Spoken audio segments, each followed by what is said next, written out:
신약 성경이 27권이잖아요. 그런데 앞에 사복음서를 우리가 대충 공부를 해봤습니다.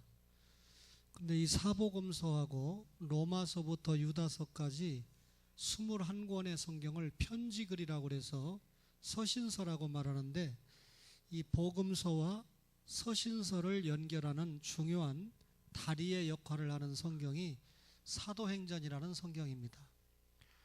그런데 27권 가운데 누가복음과 사도행전만 이방인인, 유대인이 아닌 이방인 누가가 기록을 했는데, 누가가 기록한 일부인 누가복음에서는 예수님의 탄생부터 십자가 죽으심, 부활하심, 승천까지 기록을 했고, 그리고 제2부인 구원 역사의 제2부인 사도행전은 이제 예수님께서 승천하시면서 성령님이 오시죠. 교회가 세워지고 예루살렘부터 로마까지 교회가 설립되는 과정을 기록한 성경이 사도행전이라는 성경입니다. 이 사도행전의 주제절은 뭐니 해도 사도행전 1장 8절이죠.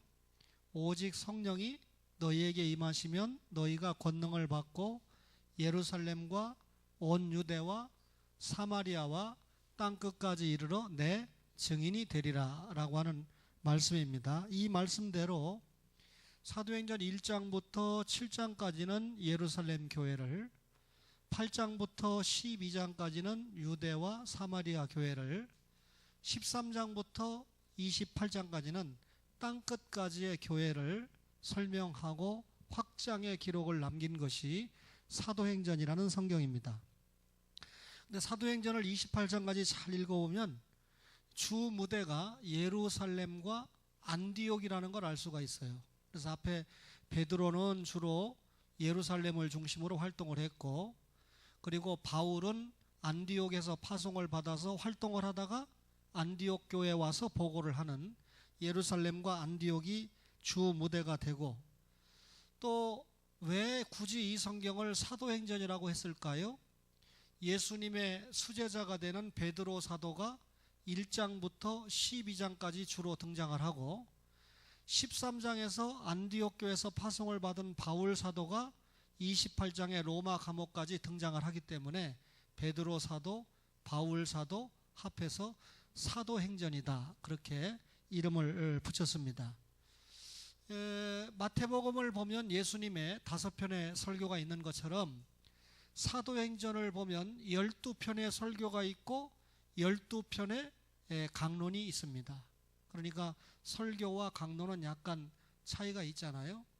근데 12편의 설교 가운데 베드로가 4편을 설교했고, 그리고 바울이 6편을 설교했습니다. 그럼 10편이죠. 스데반 집사님의 설교가 있고 예수님의 동생 야고보의 설교가 있어서 12편의 설교가 기록되어 있는 성경이 사도행전입니다.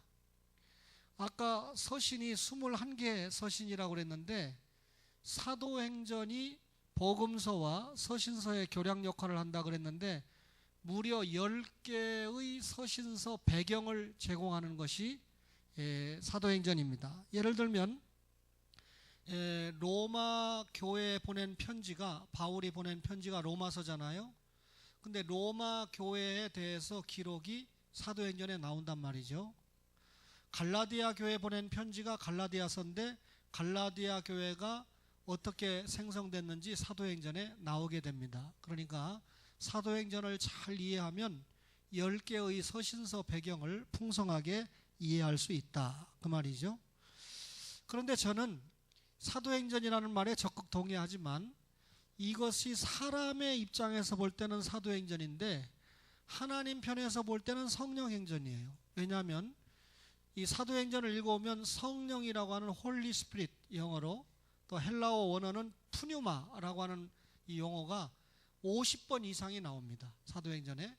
그러니까 성령님이, 오늘 우리 주제가 주님의 인도를 따르는 교회인데 말씀이 정한 길로 아무리 우리가 정해도 성령님의 감화가 없으면 헛거잖아요. 성령님의 감화, 성령님께서 베드로를 붙잡고 설교하시니 3,000명이 회개하고 교회가 됐다. 성령님께서 바울을 붙잡고 안디옥에서 파송받게 하시니 1, 2, 3, 4차 선교 여행이 이루어지게 했다. 이렇게 성령님이 주인공입니다. 따라서 성령 행전이다. 이렇게 말할 수도 있는 성경이 사도행전입니다. 아까 말씀드린 대로 예루살렘부터 땅끝까지 교회가 확장되는 교회 역사를 기록을 했는데, 여러분 이 예루살렘 교회만 한번 보시면 6장 7절이 예루살렘 교회를 대변하는 주제절입니다. 6장 7절에 보니까 하나님의 말씀이 점점 왕성하여 예루살렘에 있는 제자의 수가 더 심히 많아지고 허다한 제사장의 무리도 이 도에 복종하니라 그랬습니다. 제가 무슨 그 운동하다 프로를 잠깐 보니까 뭐 아궁인지 이런 프로가 있는데, 거기에 대한민국의 지성인 중에 한 사람으로 들어가는 김갑수라고 하는 사람이 나와가지고, 내가 교회에서도 집사일도 해보고 절간에 가서 처사일도 해본 사람으로서 내가 한마디 하겠는데, 그래서 영적으로 좀 정이 떨어지더라고요. 그냥 교회에서 집사만 했던지 절간에서 처사만 했던지 그러면 되는데, 저런 사람들 때문에 종교 혼합주의가 많이 횡행하는 것이 아닌가라고 하는 어떤 생각을 해보게 됩니다. 여러분, 이 제사장들은 유대교에서 지도자 역할을 했던 사람들인데, 이 사람들이 유대교를 포기하고 기독교로 개종한 것을 그 도에 복종했다. 예루살렘 교회가 엄청나게 부흥을 했죠. 8장부터 12장까지는 유대와 사마리아 교회다 그랬는데, 12장 24절을 한번 보실까요? 유대와 사마리아 교회를 볼 때 9장 31절을 먼저 보겠습니다. 9장 31절에 보니까 그리하여 온 유대와 갈릴리와 사마리아 교회가 평안하여 든든히 서가고 주를 경외함과 성령의 위로로 진행하여 수가 더 많아졌다. 자, 예루살렘을 출발했죠. 수도 예루살렘을 출발해서 온 유대, 갈릴리는 북쪽이고 유대는 남쪽이고 사마리아는 팔레스타인의 중부지방이거든요. 그러니까 예루살렘을 출발해서 온 유대로 확장됐습니다. 그렇죠? 온 이스라엘로 확장됐습니다. 그 결론이 12장 24절이에요. 12장 24절에 함께 읽어볼까요? 시작. 하나님의 말씀은 흥왕하여 더하더라. 그러니까 교회가 확장되는 곳에 뭐가 흥왕합니까? 하나님의 말씀이 흥왕한다. 교회에 나와서 교회가 확장되려면 그분들 마음 가운데 하나님의 말씀이 확신되어져야 하나님의 교회가 성장한 것입니다. 그 다음에 이제 13장부터 28장까지가 땅끝까지 교회라고 그랬는데, 13장이 뭡니까? 안디옥 교회에서 바울과 바나바를 선교사로 파송했어요. 그래서 땅끝까지의 결론인 28장을 보겠습니다. 사도행전 28장 30절에 보니까 바울이 복음을 전하다가 로마 감옥에 영어의 몸이 됐거든요. 그런데 30절에 보니까 바울이 온 이태를 자기 셋집에 머물면서 자기에게 오는 사람을 다 영접하고, 감옥에 있었지만 이 감옥이 사람들이 찾아오는 것을 만날 수 있었습니다. 그리고 그들에게 하나님의 나라를 전파하며 주 예수 그리스도에 관한 모든 것을 담대하게 거침없이 가르치더라. 뭘 가르쳤어요? 하나님 나라 전파하고 주 예수 그리스도에 관한 것을 담대하게 거침없이 가르쳤다. 이게 부흥이죠. 하나님의 말씀이 땅끝까지 부흥되는데, 이때만 해도 땅끝이 로마라고 생각했어요. 그만큼 예루살렘을 출발한 복음이 유대, 그 다음에 땅끝까지 확장이 되는 과정을 기록한 성경이 사도행전이라고 하는 성경입니다. 그러면 오늘 여러분과 저가 연합여전도회와 권사회 헌신예배를 드리면서 사도행전과 루디아라고 제목을 붙였는데, 사도행전에 대해서는 간단하게 여러분에게 말씀을 드렸습니다. 그러면 이 루디아 이야기가 나오기 위해서 아까 사도행전 13장에서 안디옥 교회에서 바울과 바나바가 선교사로 파송을 받아서 1차 선교여행을 떠나게 되는 겁니다. 그렇죠? 1차 선교여행을 떠나게 되면서 소아시아 지역에 복음을 전하고 돌아와서 안디옥 교회에 와서 보고를 하고 다시 2차 전도 여행을 가게 되는데, 1차 전도여행을 떠날 때 바울과 바나바가 갔어요. 근데 2차 전도여행을 할 때는 파트가 둘로 갈리죠. 바울과 바나바가 마가 요한을 데리고 가느냐 마느냐의 문제 때문에 바울은 실라를 데리고 그 다음에 바나바는 자기 생질인 마가 요한을 데리고 선교를 가게 됩니다. 이제 두 코스가 됩니다. 그런데 성경은 주로 이 바울과 실라를 중심으로 한 사역을 누가가 기록을 했죠. 왜냐하면 누가는 바울의 조서였기 때문에 바울의 건강을 챙기면서 주의 일이 되도록 했기 때문에 주로 바울 사역을 중심으로 해 쓰게 됩니다. 근데 1차 소아시아 지역, 이 소아시아라고 하는 건 지금 터키 지역을 중심으로 한 아시아를 얘기하는 거예요. 소아시아 지역에 전도를 하고 나서 돌아와서 안디옥 교회 보고를 하고 바울과 실라가 2차 전도여행을 갈 때 다시 소아시아 지역에 또 가려고 했는데 드로아에서 환상을 보게 되잖아요. 마게도냐 사람 한 사람이 이리로 건너와서 우리를 도와달라 이렇게 보이게 됩니다. 그러니까 꿈에 하나님의 지시를 받은 거죠. 이런 성경을 잘못 이해해가지고 오늘 믿음이 약한 성경 말씀의 기초가 약한 성도들이 내가 어제 밤에 이런 꿈을 꿨는데 성령님이 나에게 이렇게 하라고 했다라고 하면서 목사에게 별다른 욕을 하죠. 여러분 만약에 이런 목사도 있어요. 내가 어제 기도를 해보니까 김교천 장로님 집을 팔아가지고 헌금을 해야 된다고 어제 하나님이 계시를 내렸다. 저 집 없는데요. 아이 소문한 권사님으로 돼 있어도 그거 내 집이지요. 예? 김길순 권사 이름으로 집이 용사제 2채 있다고 그래도 여러분 자기 남편 집 아닙니까? 그게 오해하지 마세요. 그러면 김교천 장로님이 뭐라고 대답하셔야 됩니까? 그러면 내가 어제 꿈을 꿀 때도 주님이 나타나셔서 그거 팔아서 주님 앞에 드려라 이렇게 쓰면 딱 맞는 거예요. 그죠? 나도 계시를 받고 장로님도 계시를 받았으니까. 그런데 장로님은 계시를 안 받았거든요. 그런 식으로 용서하세요. 공갈을 치는 목사들이 많았거든요.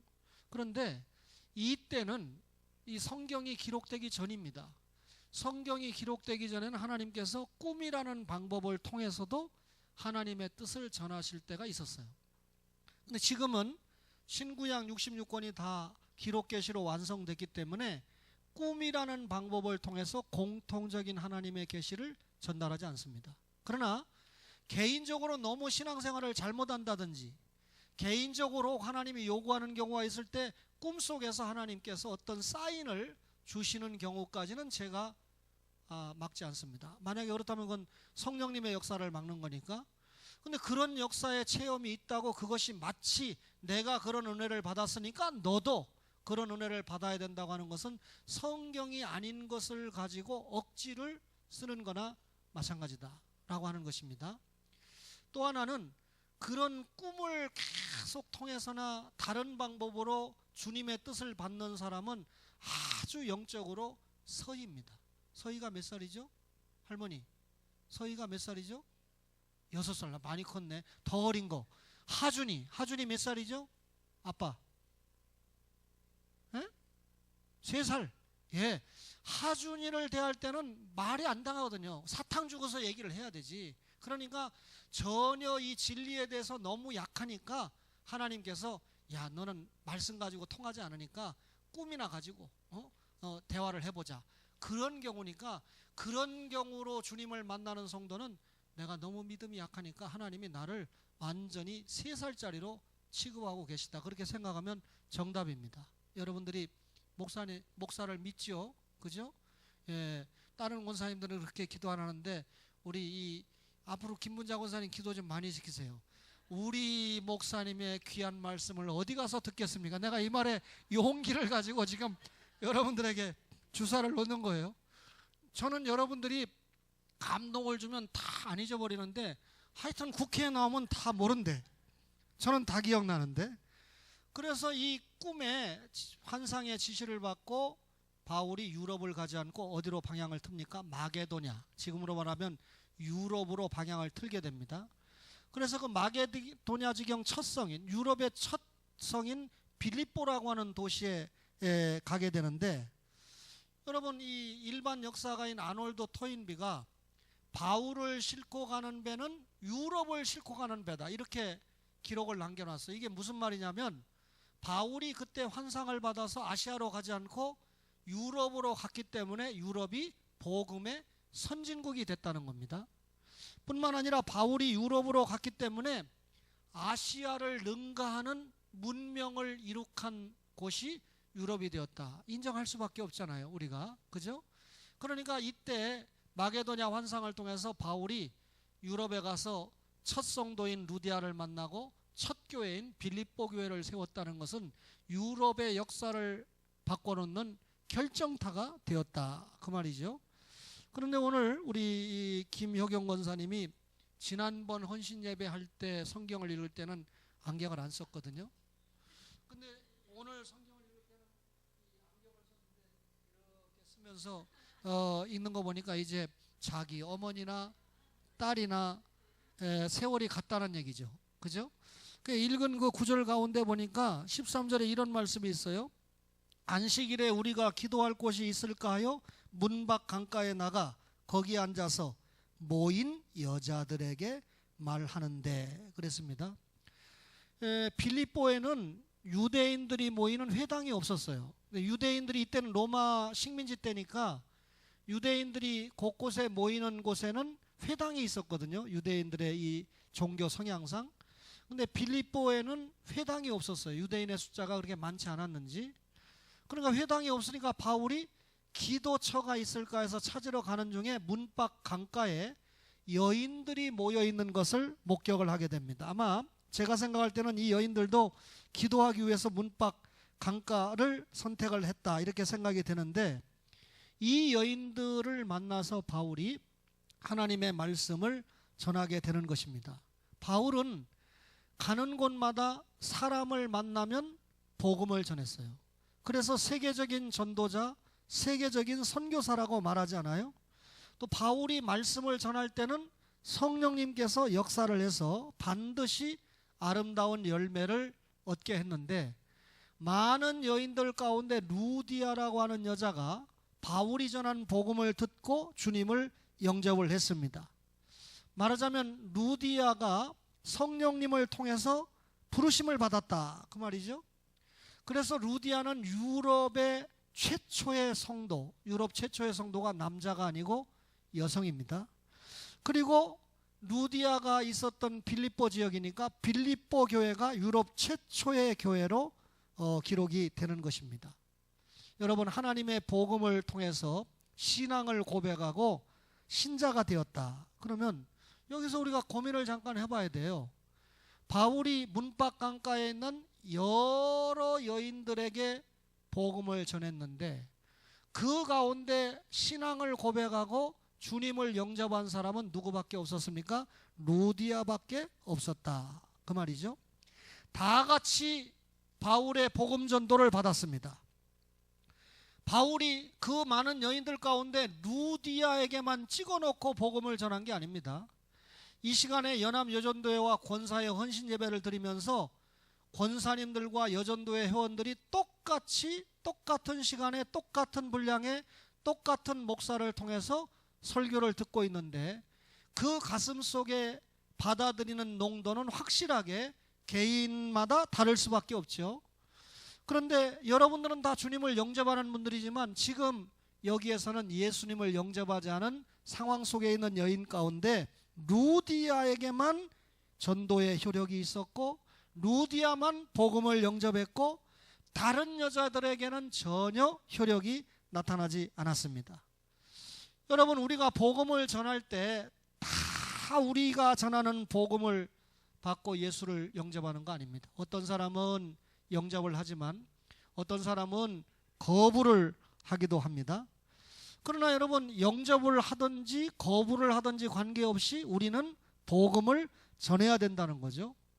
여러분, 많은 다수 가운데 하나일지라도 많은 다섯 가운데 극히 일부분이라 할지라도 루디아와 같이 예수님의 복음을 듣고 복음을 영접하고 신자가 되는 경우가 있기 때문에 누가 택자인지 모르기 때문에 여러분과 저는 무차별 대중을 상대로 계속해서 하나님의 말씀을 전해야 된다라고 하는 것을 확인하게 됩니다. 우리 연합여전도회와 권사님 여러분, 여성도 여러분, 특별히 2016년을 맞이해서 주님만 따르는 교회의 모습을 전도하는 모습으로 나타내는 축복의 한 해가 되시기를 주의 이름으로 간절히 바랍니다. 여권사님들이 찬양하니까 앵콜도 나오고 그러면서 아마 우리 교회 생긴 일에 처음인 것 같아요. 근데 앵콜 왜 나오는 줄 알아요? 연합여전대 회장 때문에 앵콜 나왔어요. 목사 눈이 예리하거든요. 딴 분들은 다 그냥 점잖하게 부르는데 연합여전대 회장은 옛날에 노래방 가서 부르던 솜씨가 있어가지고 은혜 받아가지고 오늘 오전 설교가 노래할지어다 아닙니까? 막 흔들어가면서 혼자 하는 거예요. 그러니까 거기에 맞춰서 어느 성도님이 앵콜 그러더라고요. 그래서 그 감정을 알으니까 제가 저기 하지만 예배 시간에 앵콜 그러면 안 되지요, 사실은. 여러분, 그러나 하여튼 저도 오늘 이 권사님들의 찬양을 들으면서 은혜를 받았는데 두 가지 문제가 발생하더라고요. 한 사람은 이 재정이 빨리 끝날 수가 없다 보니까 연습을 못하니까 빠진 것 같아요. 그분은 원래 찬양을 잘하니까 연습을 못해도 껴줘도 되는데, 또 하나는 제가 보니까 최재희 전도사님 같은 경우는 과거에 권사 출신 전도사이기 때문에 껴준 것 같아. 근데 우리 변길자 전도사님은 권사를 임직을 못 받으셨나요? 예. 금년 12월 달에 장로님 우리 변길자 전도사님도 권사 임직을 하면서 우리 권사님이 많이 필요하니까 오늘 보니까 안현숙 사모도 꼈더라고요. 저분도 권사님 하고 싶은가 봐요. 12월에 그냥 안수해서 저한테 잘할 때는 사모, 조금 저기 할 때는 그냥 권사님 했으면 좋겠어요. 졸음이 닿겠죠? 예. 그러면 여자들 중에 한 사람이었어요. 두 번째는요, 루디아는 하나님을 공경한 사람이었는데 16장 14절을 볼까요? 두아디라시에 있는 자색 옷감 장사로서 하나님을 섬기는 루디아라는 한 여자가 말을 듣고 있을 때 주께서 그 마음을 열어 바울의 말을 따르게 하신지라. 여기 보니까 하나님을 섬기는 루디아라. 하나님을 섬기는 루디아라. 여러분, 루디아가 복음 증거를 통해서 지금 주님을 영접을 했습니다. 그러면 바울을 통해서 복음을 제시받기 전에 누구를 섬기고 있었죠? 하나님을 섬기고 있었어요. 하나님을 섬기고 있다고 해서 예수님을 믿는 게 아닙니다. 만약에 하나님을 섬긴다고 말하는 사람이 예수를 믿는 사람들이라면 과거의 유대인이나 지금 현재의 이스라엘 사람들도 다 예수를 믿는 사람이라고 봐줘야 되잖아요. 근데 여러분, 이 하나님을 섬긴다고 해서 하나님을 믿거나 하나님의 자녀가 된다고 말할 수는 없다는 것입니다. 설명하겠습니다. 여러분, 이 여자친구가 남자친구를 굉장히 좋아합니다. 지금 아직 결혼 안 했습니다. 근데 그 남자친구의 아버지, 어머니, 만약에 결혼을 한다면 시아버지와 시어머니가 될 수 있는 분을 평상시에 열심히 섬겼다고 해도 결혼을 하지 않는다면 시아버지와 며느리 관계가 아니고 시어머니와 며느리 관계가 아닙니다. 다만 남자친구의 부모님을 정성스럽게 섬긴 것뿐이죠. 오늘 루디아가 하나님을 섬겼다라고 하는 것은 그런 관계로 설명할 수 있습니다. 아직까지 하나님을 섬긴다고 하지만 예수 그리스도를 통해서 하나님과의 관계가 회복된 것이 아니기 때문에 정상적으로 하나님과 루디아의 관계가 예수 그리스도를 통해야만, 길이요 진리요 생명이신 예수를 믿어야만 하나님의 자녀가 될 수 있기 때문에 하나님을 섬긴다는 것과 예수를 믿는 것과는 차이가 있습니다. 그런데 여러분, 루디아가 하나님을 섬겼다라고 굳이 밝힌 것은 하나님을 섬기고 있었기 때문에 바울이 복음을 전할 때 복음을 영접하는 게 쉬웠다는 말입니다. 자, 베드로가 예루살렘에 와서 복음을 전할 때 천하 각국에서 이 오순절을 지키기 위해서 예루살렘에 왔습니다. 그 사람들은 다 유대교 신자들입니다. 그러니까 구약을 알고 있습니다.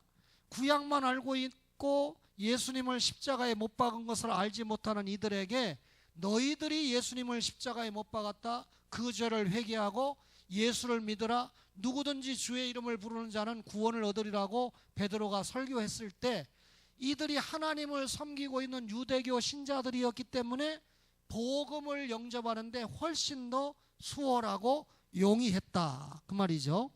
말하자면 그 3,000명은 유대교 신자였기 때문에 하나님을 섬기는 자들이었다.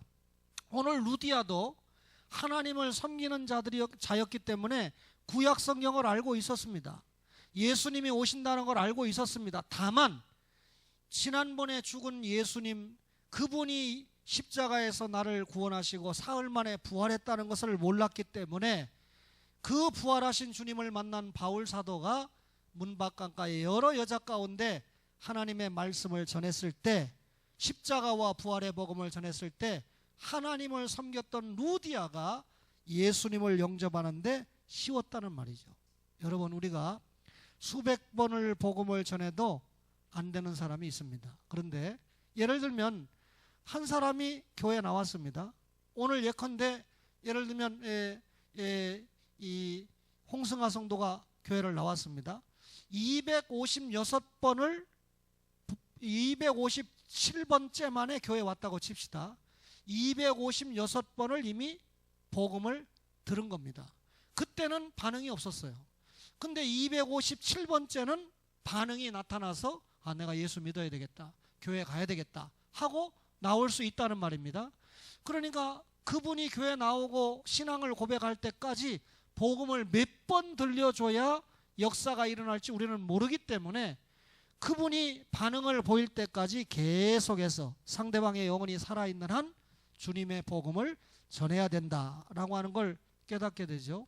그러니까 복음을 바로 전하자라고 하는 걸 제가 주장은 하지만 여러분, 많은 성도들이, 교인들이 모이고 설교를 들어보면 설교도 같지 않고 어떻게 보면 복음도 없고 예수 믿으면 부자 된다, 잘 산다 이런 쪽으로 가고 하는 그런 교회도 기초적인 복음을 제시할 수 있다면 필요하다는 거죠.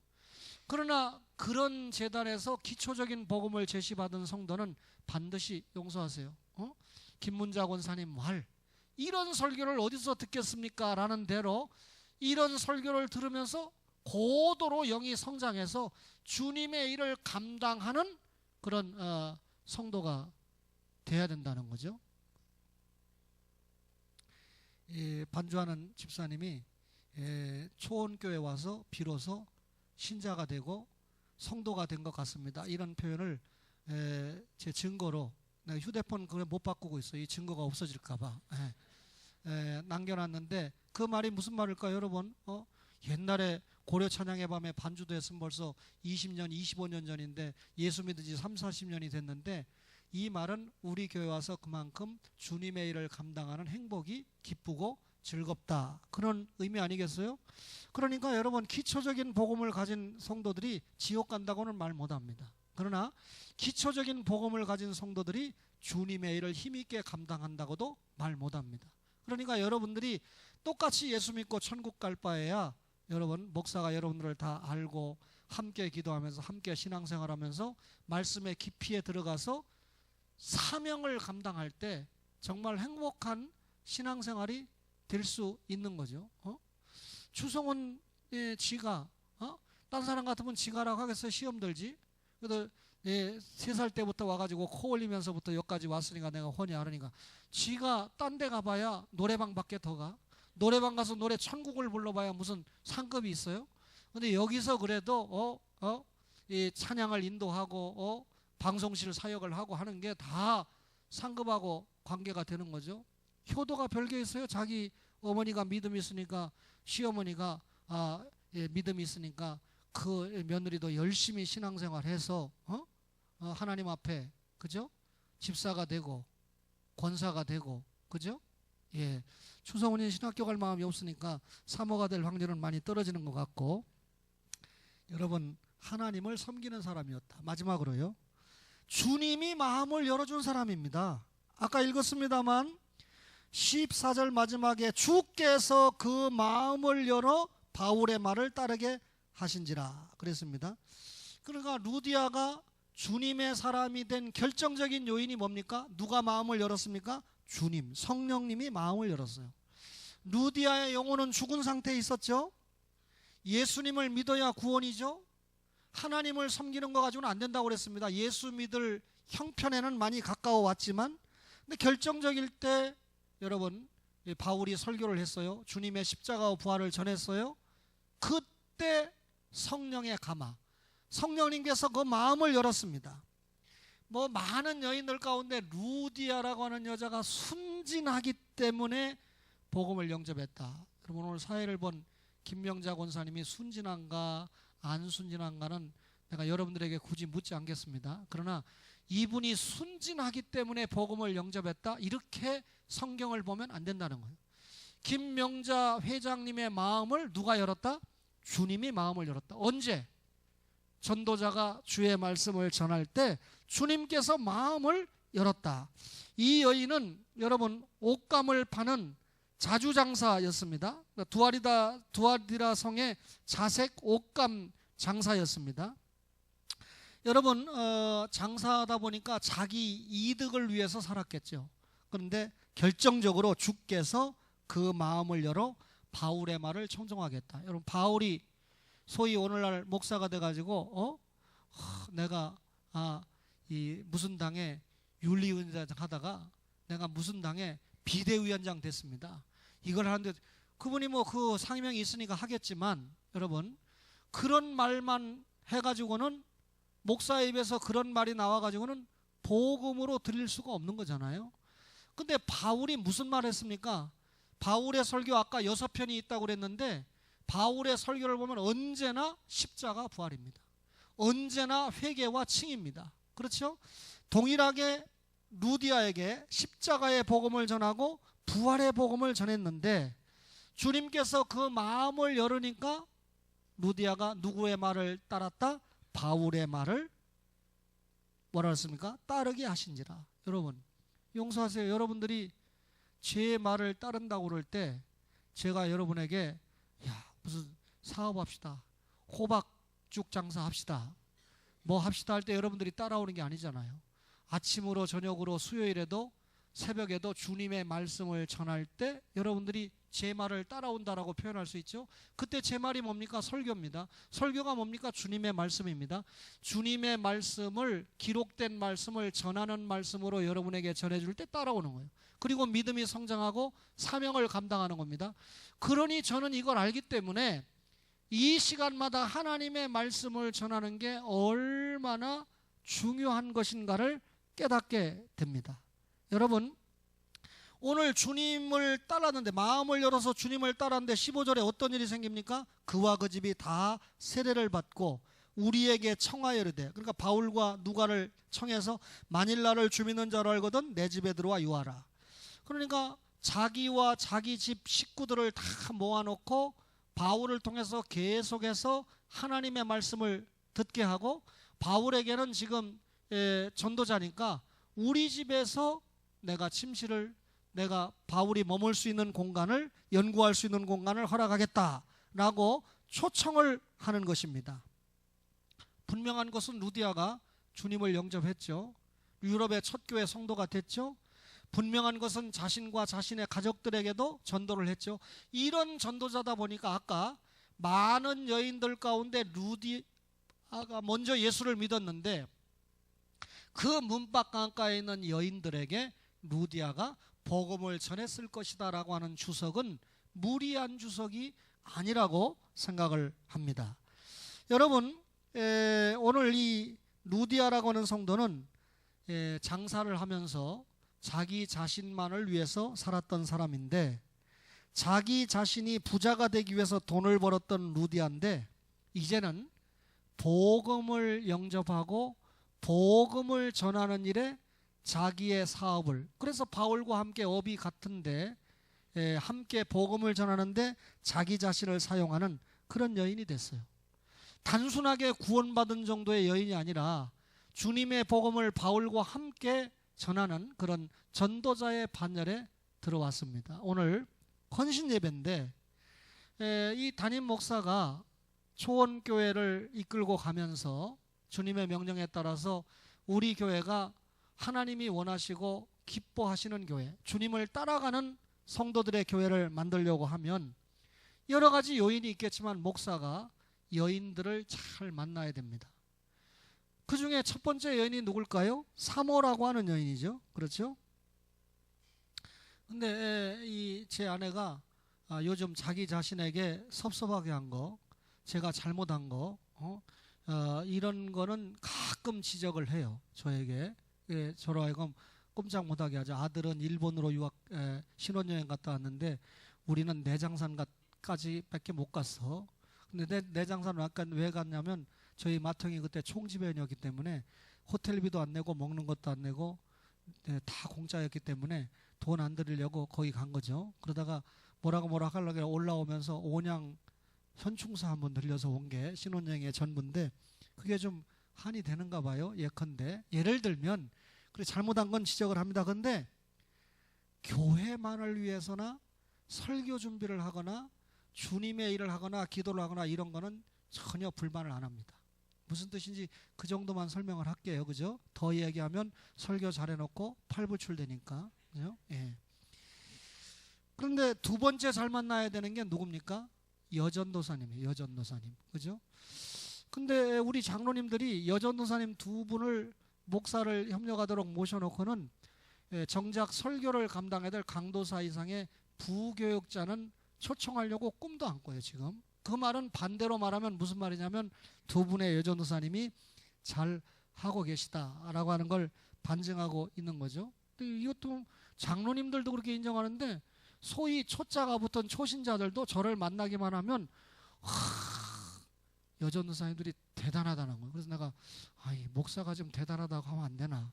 왜 맨날 여전도사님들만 대단하다고 하나? 그래서 내가 조금 긴장하려고 그러면 이렇게 대단한 여전도사님을 초청한 신목사님도 대단해. 이렇게 얘기를 하기 때문에 내가 그 죄를 사하지만 어쨌든 두 분 여전도사님을 초신자도 대단하다고 할 만큼 대단한 분들이 오셨어요. 그죠?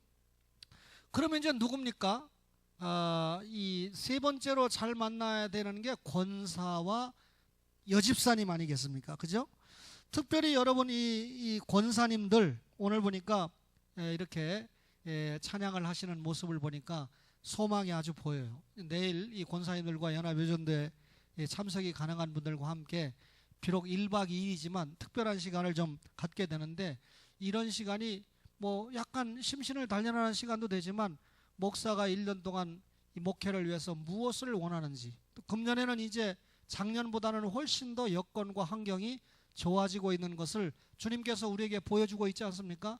금년에 다른 교회들은 오히려 지금 어렵다고 그러고 헌금도 안 나온다고 그러고 성도의 숫자도 준다고 그러고 이럴 때 우리는 이런 분위기를 이겨내서 정말 주님을 따라갔더니 말씀의 길을 갔더니 성령이 역사하시고 적극적인 교회 봉사생활을 하게 해서 결국 주님이 기뻐하시는 주님의 뜻이 드러나고 하나님의 영광이 드러나는 교회가 됐다는 간증이 시간이 더해가면서 나타나야 될 줄로 믿습니다.